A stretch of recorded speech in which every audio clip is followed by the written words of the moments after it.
2022년 11월 23일 하나님께서 우리에게 주시는 말씀은 창세기 50장 15절에서 26절까지의 말씀입니다. 요셉의 형제들이 그들의 아버지가 죽었음을 보고 말하되 요셉이 혹시 우리를 미워하여 우리가 그에게 행한 모든 악을 다 갚지나 아니할까 하고 요셉에게 말을 전하여 이르되 당신의 아버지가 돌아가시기 전에 명령하여 이르시기를 너희는 이같이 요셉에게 이르라 내 형들이 내게 악을 행하였을지라도 이제 바라건대 그들의 허물과 죄를 용서하라 하셨나니 당신 아버지의 하나님의 종들인 우리 죄를 이제 용서하소서 하매 요셉이 그들이 그에게 하는 말을 들을 때에 울었더라. 그의 형들이 또 친히 와서 요셉의 앞에 엎드려 이르되 우리는 당신의 종들이니이다. 요셉이 그들에게 이르되 두려워하지 마소서 내가 하나님을 대신하리이까 당신들은 나를 해하려 하였으나 하나님은 그것을 선으로 바꾸사 오늘과 같이 많은 백성의 생명을 구원하게 하시려 하셨나니 당신들은 두려워하지 마소서 내가 당신들과 당신들의 자녀를 기르리이다 하고 그들을 간곡한 말로 위로하였더라.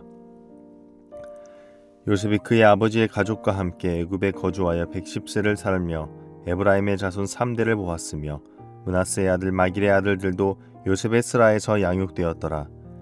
요셉이 그의 형제들에게 이르되 나는 죽을 것이나 하나님이 당신들을 돌보시고 당신들을 이 땅에서 인도하여 내사 아브라함과 이삭과 야곱에게 맹세하신 땅에 이르게 하시리라 하고 요셉이 또 이스라엘 자손에게 맹세시켜 이르기를 하나님이 반드시 당신들을 돌보시리니 당신들은 여기서 내 해골을 메고 올라가겠다 하라 하였더라. 요셉이 110세의 죽음에 그들이 그의 몸에 향재료를 넣고 애굽에서 입관하였더라. 요셉과 형들 사이에 지워지지 않는 사건이라고 한다면 단연코 형들이 요셉을 팔아넘긴 사건일 것입니다. 만약 우리가 이와 같은 일들을 당한다면 평생토록 그 가슴에 한과 분노가 서릴 것이 당연합니다. 그런 요셉과 형들이 훗날 전혀 다른 입장에서 마주하게 되었습니다. 요셉이 팔려갈 당시 형들은 요셉보다 나이가 훨씬 많았고 무력으로도 요셉을 압도할 수 있는 강자의 위치에 서 있었습니다. 그러나 지금은 상황이 많이 다릅니다. 온 땅에 기근이 찾아왔고 그 기근 속에서 유일하게 백성을 구원해 줄 사람이 요셉이었습니다. 요셉은 애굽 땅 총리가 되었고 형들은 요셉에게 엎드려 절을 하는 위치로 전락해버렸죠. 형들에게는 자신들이 저지른 죄에 대해서 요셉 앞에 떳떳하지 않았습니다. 언제 요셉이 자기들을 죽일지 모른다는 생각에 두려움에 사로잡혀 있었습니다. 그럼에도 그들의 한 가지 안심이 되었던 것은 아버지 야곱의 존재였습니다.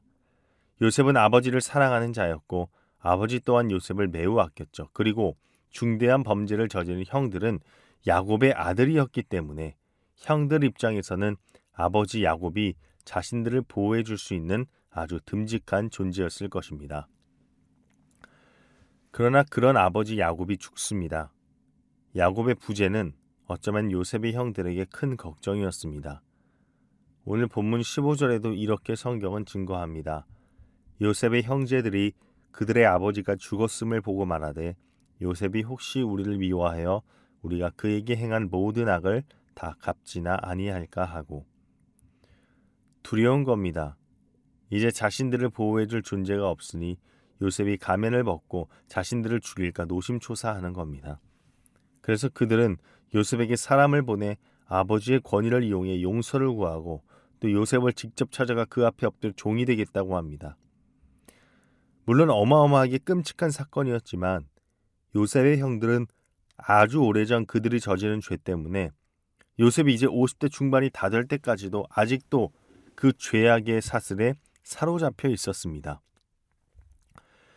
요셉의 형들은 그를 노예로 판 일로 인해 평생 죄책감에 시달렸고 요셉은 이미 오래전에 그들을 용서했지만 이 형들은 자신들 스스로를 용서하지 못했습니다.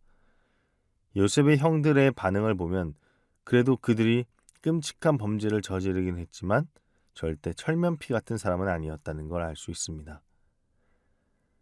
이것을 통해서 우리는 신앙인으로서 얼마나 우리의 행동을 조심해야 하는지 깨닫습니다. 한순간에 저지른 일들이 한순간에 상대방의 가슴에 새긴 상처가 얼마나 그 후에 가해자에게 처절하고 긴 여운을 남길 뿐만이 아니라 평생 동안 우리의 마음을 그 죄의 사슬에서 속박할 수 있다는 사실을 깨달아야 합니다.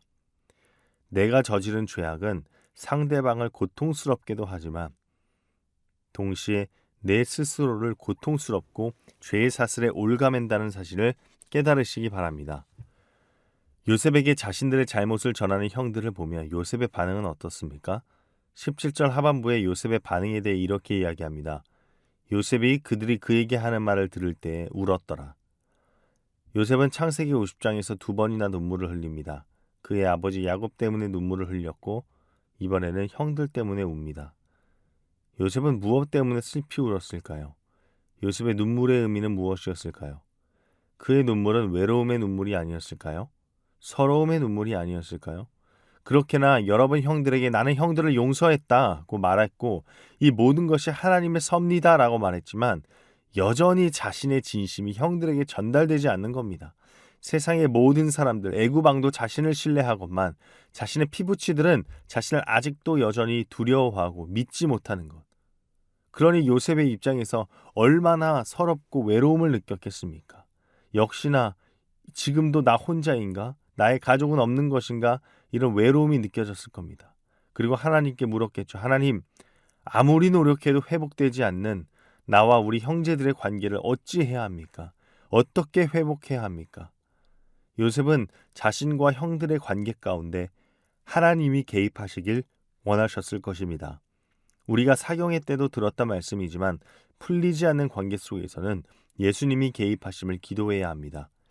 요셉은 아직도 풀리지 않는 형제와의 고를 그 외로움을 극복하기 위하여 다시 한번 형들에게 이야기합니다. 나는 괜찮다. 나는 정말 괜찮다. 이것이 아닙니다. 그는 다시 한번 이 모든 사건의 배후 하나님의 일하심에 대해서 더욱더 강조하여 형들에게 자신의 마음을 전달합니다. 당신들은 나를 해하려 하였으나 그 해함은 오히려 나에게 유익이 되었다. 왜냐? 하나님께서 그 악을 선으로 바꾸셨기 때문이다. 악을 선으로 바꾸는 전능하신 하나님이 나에게 함께하기 때문이다. 그렇게 더 이상 형들의 잘못은 잘못이 아니다 라고 말하는 겁니다. 형들의 잘못으로 인하여 나는 이곳에서 더 많은 백성들의 생명을 구할 수 있게 되었다. 그러니 이제 하나님의 섭리를 이해하여 그 죄의 속박에서 벗어났으면 좋겠다라고 말하는 겁니다.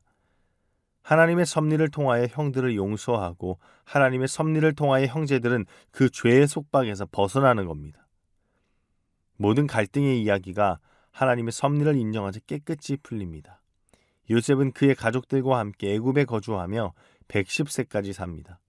당시 남자들의 평균 수명이 45세였던 것을 감안하면 굉장히 이상적인 세월을 살고 떠납니다. 요셉은 에브라임 므낫세를 통해 증손자들까지 모았습니다. 그리고 요셉의 파란만장한 삶이 끝이 납니다.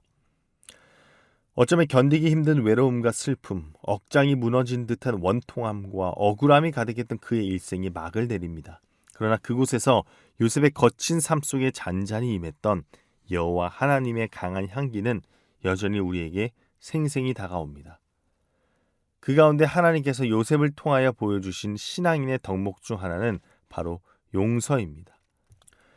그의 삶은 끊임없이 억울한 일투성이었습니다. 형들에 의해 애굽에 팔리고 충성되이 여겼던 주인에게 오해를 사 감옥에 가고 도움을 준 사람이 그를 잊어버리고, 그러나 그 상황 속에서 요셉은 끊임없이 용서했습니다. 자신의 억울함을 향하여 분노하지 않았습니다.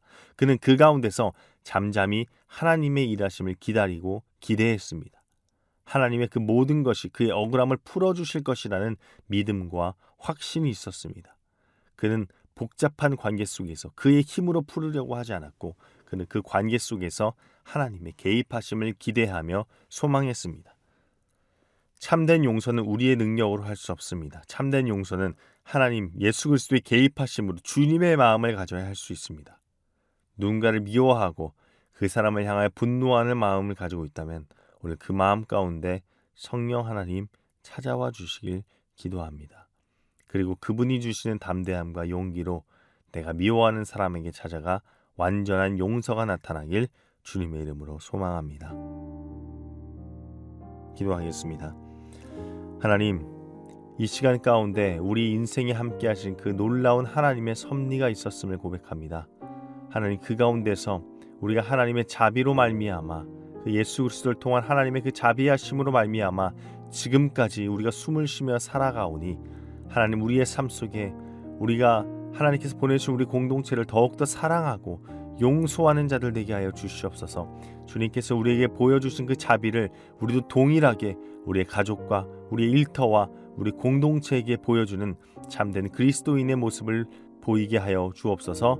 예수님의 이름으로 기도합니다. 아멘.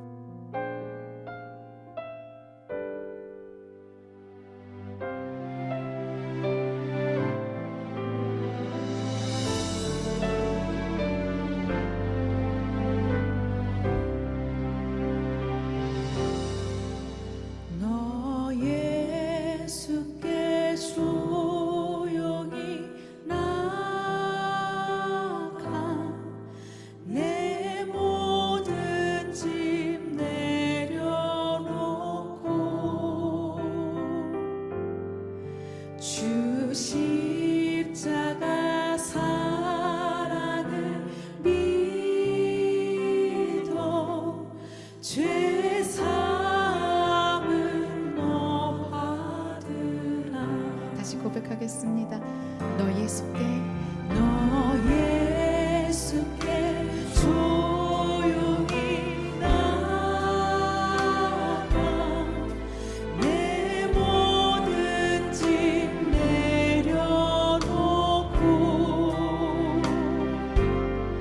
주 십자가 사랑을 믿어 죄 사함을 너 받으라. 주 예수께 조용히 나가 내 마음을 쏟아놓으라. 늘 은밀히 보시는 주님 그 은혜를 베푸시리. 주 예수의 은혜를 입어 주 예수의 은혜를 입어 내 슬픔이 없어지리. 내 이웃을 늘 사랑하여 너 받은 것 거저주. 주 예수를 친구로 삼아 주 예수를 친구로 삼아 늘 내 옆에 모시어라. 그 영원한 생명새 물에 내 마른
주